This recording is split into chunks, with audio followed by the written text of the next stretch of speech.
সবাইকে অনেক স্বাগত আর অনেক ভালোবাসা জানিয়ে দীপ্তি ব্লগ পেজে একটা নতুন ভিডিও শুরু করছি। তো দেখো সকাল সকাল একদম শাড়ি টাড়ি পরে রেডি হয়ে তোমাদের সামনে এসেছি। আর আমরা এখন কোথায় যাচ্ছি বলো তো? আমরা যাচ্ছি হলো একটা অন্নপ্রাশনের নিমন্ত্রণ খেতে। আজ হলো শুক্রবার আর এখন টাইম হয়েছে সকাল 10:30।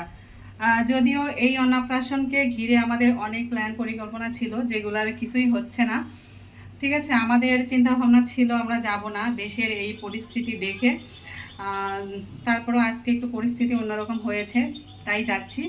আর মানে অতটাও নিশ্চিন্তে যেতে পারছি না, মনের ভিতরে অনেক ভয় আতঙ্ক কাজ করছে। তো দেখি মানে কী রকম কি হয়। তোমরা সবাই সারাদিন সাথে থেকো, ভিডিওটা শুরু করলাম।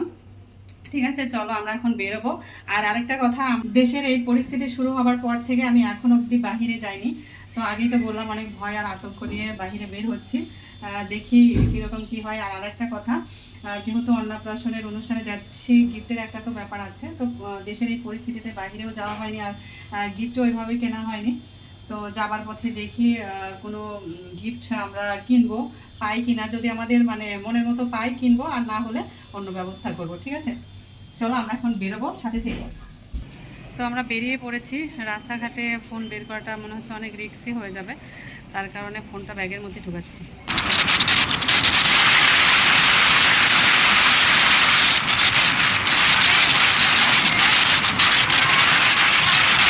তো বন্ধুরা, এই তো আমরা চলে আসছি একটা হচ্ছে কাঁসার দোকানে। এখান থেকে আমরা কিছু কাঁসার জিনিস কিনবো। তো দেখো, এই যে এই বাটিটা নিলাম, আর হচ্ছে এই কাঁসার থালটা, আর এই কাঁসার গ্লাসটা। ঠিক আছে, কেমন হলো অবশ্যই কিন্তু তোমরা কমেন্টস করে জানিও।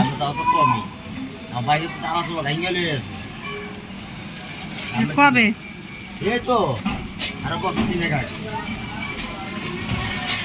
লকডাউনের প্রায় শেষ, কি করুন আমাদের তো এরিয়া গেছি না।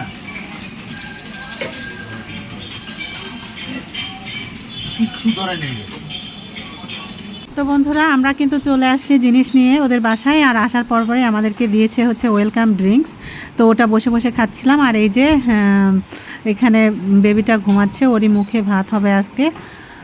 শুয়েছিল, ঘুমাচ্ছিল। আর আমাকে দিয়েছিল আবার হচ্ছে নাস্তা, তো সেইগুলো বসে বসে খাচ্ছিলাম। খাওয়ার পর তারপরে এদিকে দুপুরের খাবার দাবারের মানে জোগাড় যন্ত্র হচ্ছিল। সকালে একবার মানে ঠাকুরকে ডেকে মুখে ভাত হয়ে গিয়েছে, তো আমরা তো অনেক পরে এসেছি। এখন হবে দুপুরের আয়োজনটা। আর এই যে যেই থালটাতে করে সাজানো হচ্ছে, এই থালটাই কিন্তু আমরা এনেছি। ঠিক আছে, থাল বাটি আর হচ্ছে গ্লাসটা, তো ওইটাতে করেই মানে সাজানো হচ্ছে, ওইটাতে করেই খেতে দিবে।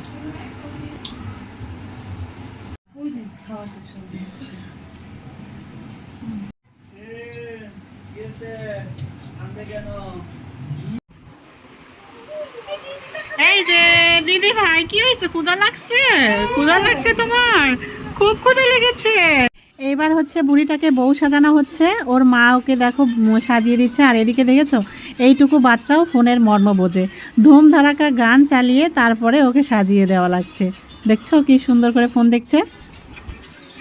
তোমার নাম কি? তোমার নাম কি? চলো, এইবার সব কিছু রেডি। দেখো কত সুন্দর করে সাজানো হয়েছে। আর এই যে বুড়িটাকে বসানো হয়েছে, কি সুন্দর, একদম মানে পুতুল লাগছে বলো। তুমি আসো না, একটা ছবি তুলো। ওই দিদিমা, দেখো। তুমিও কিছু বসো। ওই দিদিমা। তুমি নিয়ে বসো। বুয়া যাবে। দেন খান দিয়ে বসো না, দেবে তো। দেবে, তোমাকে দেবে। হ্যাঁ দাদু, মালা কই? ওরা করতেছে।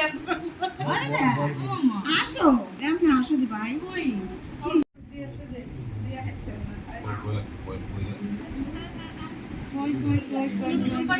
বলো দা।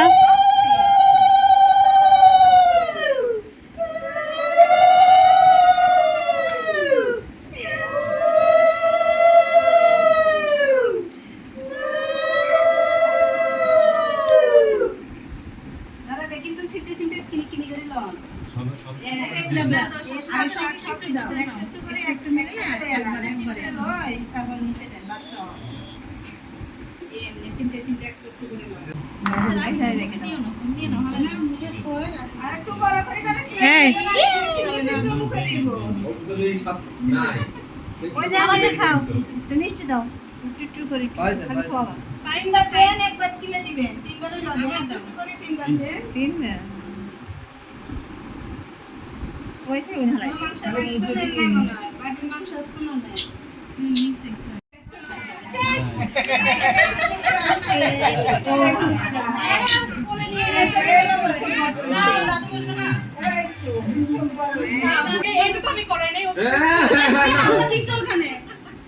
ও ওই দিক তাকাচ্ছে না ও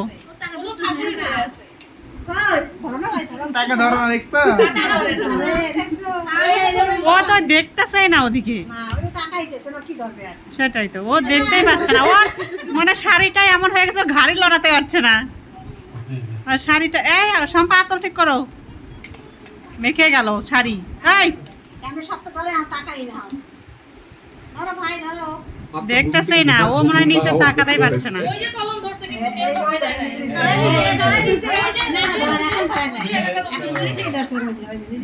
কলম থেকে লেখালেখি করবে লেখা করবে লেখি হবে তোমার মতন লিখতে লিখতে প্রশ্ন সম্পা কি ধরছিল টাকা টাকা কি ধরছিল আছে ওই যে উঠালো বেরো তো ঠাকুর তো ছাড়ে না ঠাকুর যেটা কলম ছাড়ে না ঠিক আছে ওকে টাকা ধরে না যে টাকা ছয় দেন না কি দরকার টাকা দরকার নাই তো এটা দিয়ে হয়ে যাবে কলম কলম দিয়ে লিখতে হলে টাকা চলে আসবে যদি সহায় থাকে আর পড়ালেখা যদি ভালো কিছু করতে পারে টাকা এমনিই আসে আচ্ছা ঠিক কোথায় আছে আমারগুলো কোথায় আরে শুনবা ঠাকুর সহায় হইতেছে না ঠাকুরের ডাক দশ না তাইলে তুই ঘুম যা রে ঘুম যা কে ঘুম যায় ওই দেখেন আইগুলো পটলে কই দিব